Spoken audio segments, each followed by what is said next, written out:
You're listening to the Belmar Bytes podcast, brought to you by Belmar Consulting.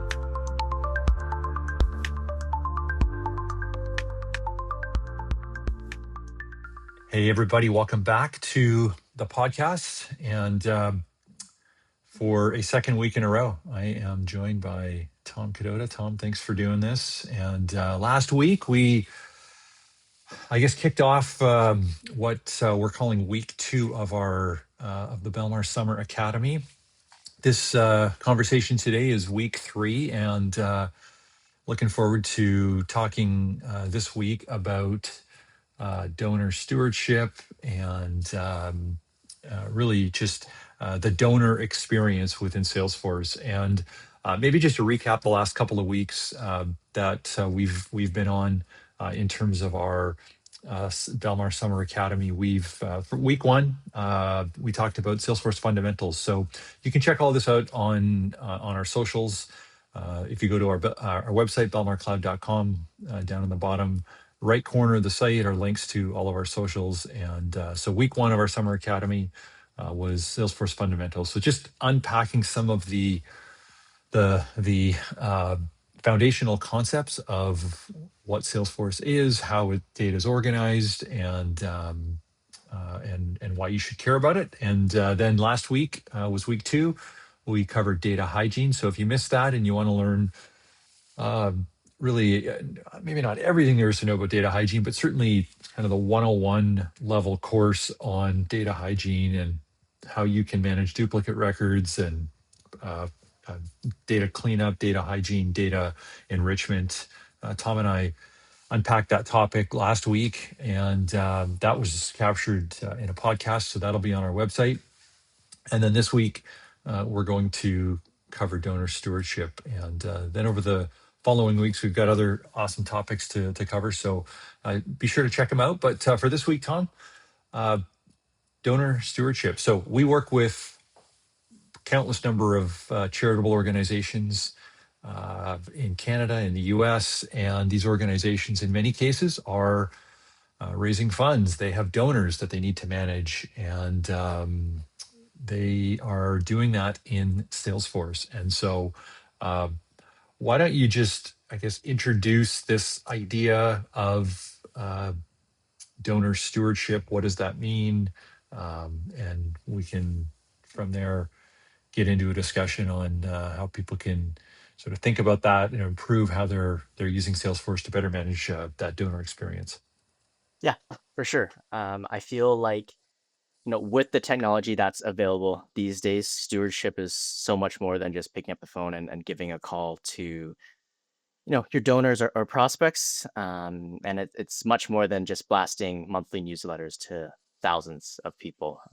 I feel like stewardship these days is really about knowing exactly who a donor or a prospect is at any given point in time and the moment and tracking the moment you engage with them.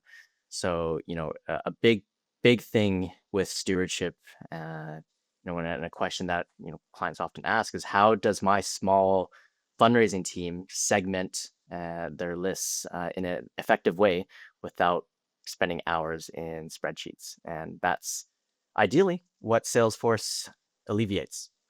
For those who are not yet on Salesforce that happen to be tuned in, uh, what Tom's communicated is, uh, running things in spreadsheets, while maybe is a solution, it's not the best option that's available with the technology that we have today. And so Salesforce certainly is one of a few options, but in our view, the best option for charities of all sizes. So, you don't have to be the largest charity out there to use this technology. You can be the smallest charity out there and still benefit from this technology. So I guess, Tom, to unpack this a little further. So as you've defined, stewardship is really stewarding the relationship that a charity has with a donor, a prospective donor,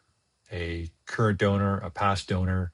And there's different ways that we can do that within Salesforce. An example you gave was, it doesn't just have to be sending email. It doesn't have to be just picking up the phone. It can be a combination of those plus other things to really help build a profile and understand uh, the relationship that your organization has with a donor. And so uh, Salesforce Nonprofit Cloud, or I guess now Agentforce Nonprofit, is really an ideal option or ideal tool for uh, giving you that insight, giving you that that contextual information about your donors. And so I know, Tom, you've prepared a few things that you can show us in Salesforce.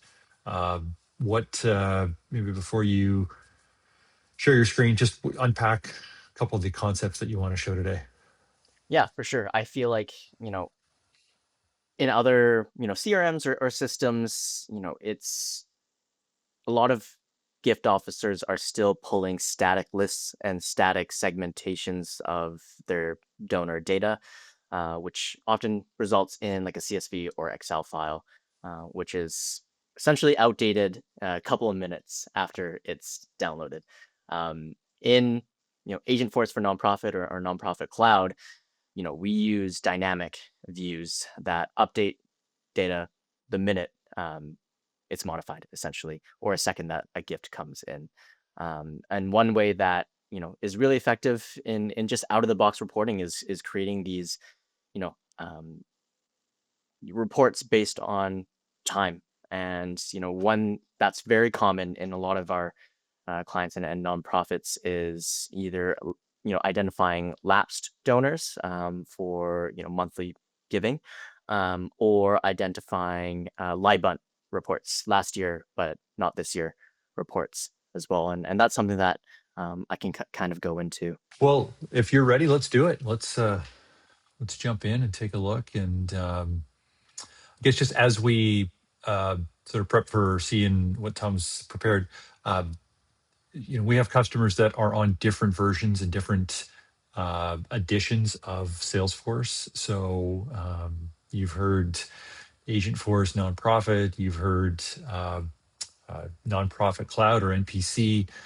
Think of those as being the same or similar product. And then prior to that, we had NPC, not NPC, but NPSP, Nonprofit Success Pack, which was built on top of the core Salesforce license. And so the concepts are similar, but what you're about to see may be a little different based on the license type that you're using within your organization. I'm going to go ahead and share my screen, and instead of a gift officer exporting data and manipulating it in Google Sheets or Excel. This is where they can just log directly into Salesforce and navigate to their LiveBind report that is either available to them or their team or the whole organization as well, which is all point and click configuration. And you can kind of see all of the different filters that I have on this report here. We can see that, hey, give me all the accounts where the last gift date or soft credit is last year, but is not equal to this year. And right now we can see that we have a list of around 10 constituents here, and a lot of them these are high value and high retention um, you know constituents here. You already know they love you because of the amounts that they've given to this organization, but maybe they forgot to renew their monthly giving, or they just haven't been actively engaged this year. And if you treat them like brand new strangers, they're unlikely to return. So depending on how much you're tracking in Salesforce, and the quality of data that's in your Salesforce, it can prove to be extremely valuable to a gift officer who's like, hey, you know what, let's work on these previous major donors and encourage them to engage with us this year, whether it be through a financial gift or just like community involvement, stuff like that. Yeah. You So, know, what maybe I can jump in here for a second, Tom. I guess what I'm hearing in that is instead of a broad one size fits all approach, this is a very surgical approach to identifying lapse and or really just getting a point in time slice of a particular list of donors based on a certain criteria. And so, as you've shared, gift officer can very surgically understand what that list is, who's on that list, and then develop a plan to uh, to respond and to engage. And so, as you said earlier, bringing lists into Excel, the moment you click that export button, think of them as a legacy report. It's old data. This is dynamic, and this report that we're looking at. Every time you run the report, it's real live data. It's being shown to you. And maybe before you navigate to that screen we were just on, uh, things that you can do in Salesforce is schedule these reports to get delivered to your inbox. So the report itself that you're looking at in your inbox may have run the night before, or the day before, the week before, but when you click on it and actually go into Salesforce, now you're looking at live data. So we would really encourage customers to, while the temptation is there and sometimes the necessity is there to bring data out into an Excel sheet or a CSV file, doing this in Salesforce and keeping your data in Salesforce is a far better long-term strategy. And if for any reason you still feel you need to bring data out of Salesforce and into Excel, we should have a conversation about it, because you should be able to do almost everything, if not everything, within the Salesforce interface, and it's just saving you a whole bunch of hurt down the road if you avoid exporting and working outside of Salesforce. But with that, Tom, I'll pass it back to you. For sure. Yeah, Scott.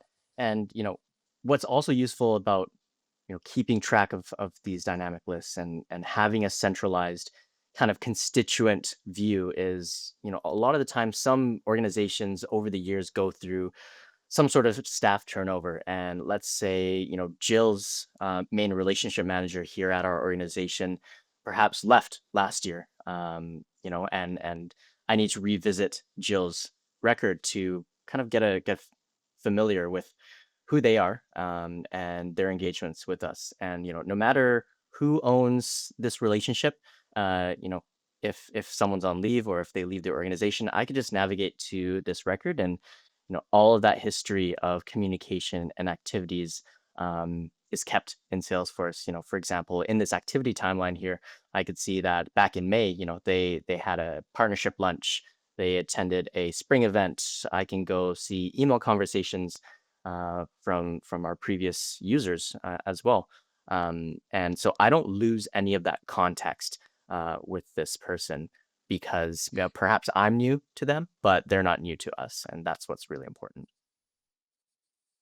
Yeah, amazing. And I think this is just such a great visual of the donor relationship. And we talk about this a lot ourselves, and I know Salesforce talk about this idea of customer 360, customer being a generic term for contact or constituent or donor, but just having this 360-degree perspective. And what Tom is showing there with that timeline, I mean, that timeline is happening within your organization. It's happening with your donors. It's happening with your prospective donors. Uh, but in some cases, it's living across 3, 4, 5, 6 different systems. So email, calendar, uh, Microsoft Teams or Slack. Maybe it's living in an Excel sheet, or it's some people love writing hand notes about conversations that they've had. So this information is being captured and collected, but the challenge with it being spread across all these different applications is you don't have all the context uh, in a single snapshot. And that's really what Salesforce is giving us here. And this is just a really good example of that donor stewardship, really understanding the relationship of your donors and stewarding that relationship in a way that is hopefully leading both them and you towards an outcome that is positive.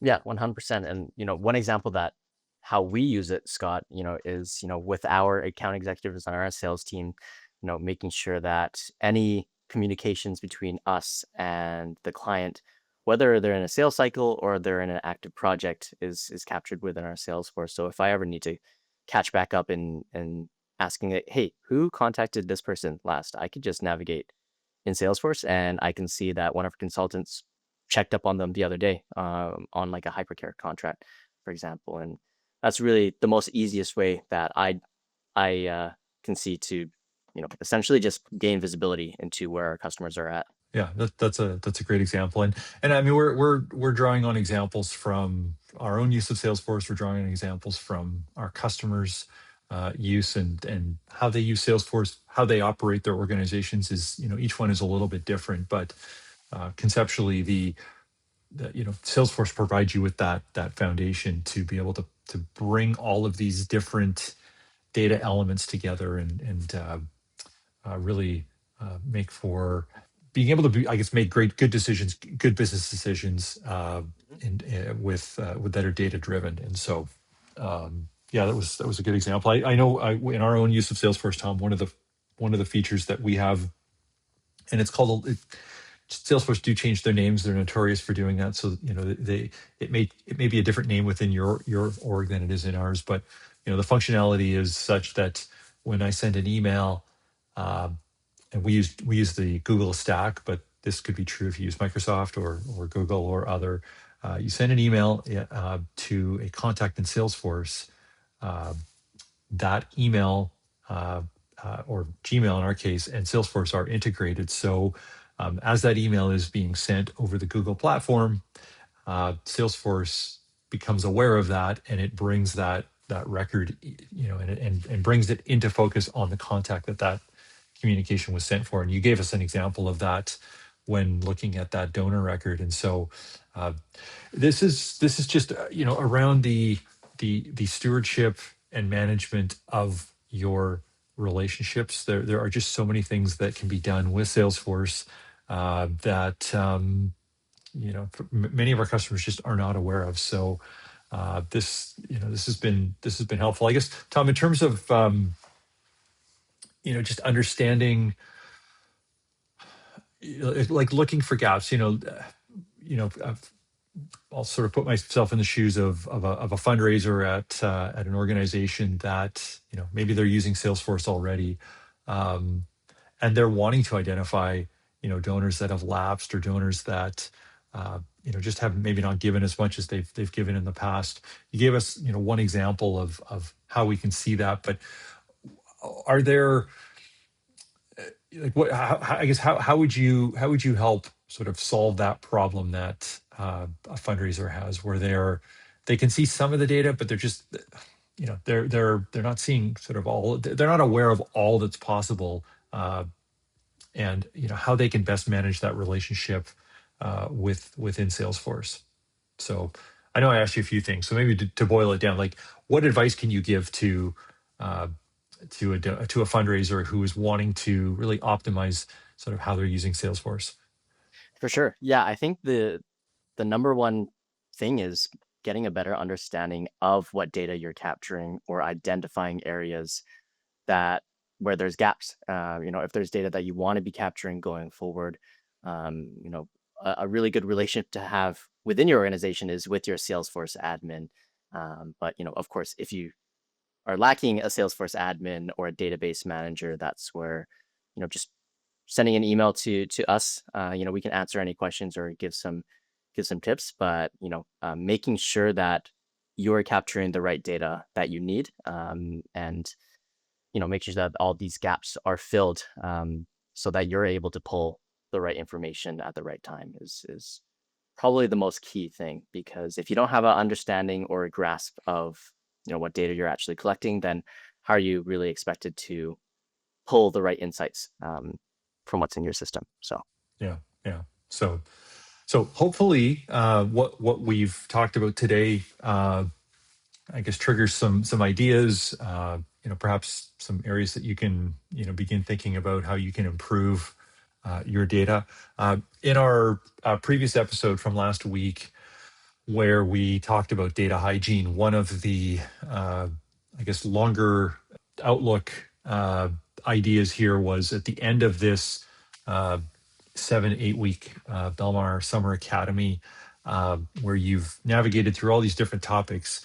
We're going to land on really you developing your Giving Tuesday game plan. So each one of these are building blocks. And so if you are consuming this content in the summer months of 2026 and you're starting to think about the fall, and Giving Tuesday is in early December this year. So we're close, but we still got quite a bit of time here to put a plan in place and really get Salesforce optimized for enabling you to run just the best Giving Tuesday campaign you've ever run. My challenge to you is to start thinking about how you're interacting with your data, how you're interacting with your reports, what's working, what's not, what could be better, and really the challenge to you is start executing on a plan to get Salesforce into a position where it is helping you execute on sort of the best version of your Giving Tuesday campaign that you've ever done. And we are here to help support you. If you have questions, you can let us know. If you need support actually in Salesforce, getting things perhaps data cleaned up, reports written, reports augmented, improved, whatever the case may be, we can help support you on that, and point you in the right direction of where you can go get the help you need. As we think about the next couple of weeks, so last week was data hygiene, this week donor stewardship. Next week we're going to be talking about reports and dashboards, which as I think about these topics, they're also interconnected. And but next week is reports and dashboards. It's going to give you just insight into like how do you've cleaned up your data, you've been engaging with your donors, you've got information about donors, that are sort of surrounding or that record in Salesforce.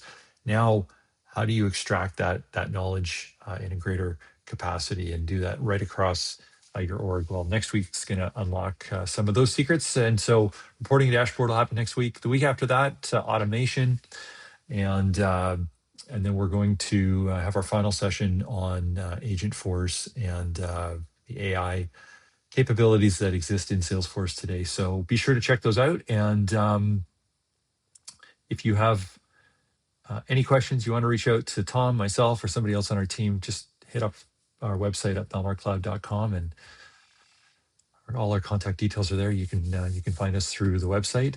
So Tom, I think we're going to wrap on that. Thanks for doing this, and appreciate the insight on donor stewardship today. And thanks everybody for tuning in, and we hope to catch you on the next episode.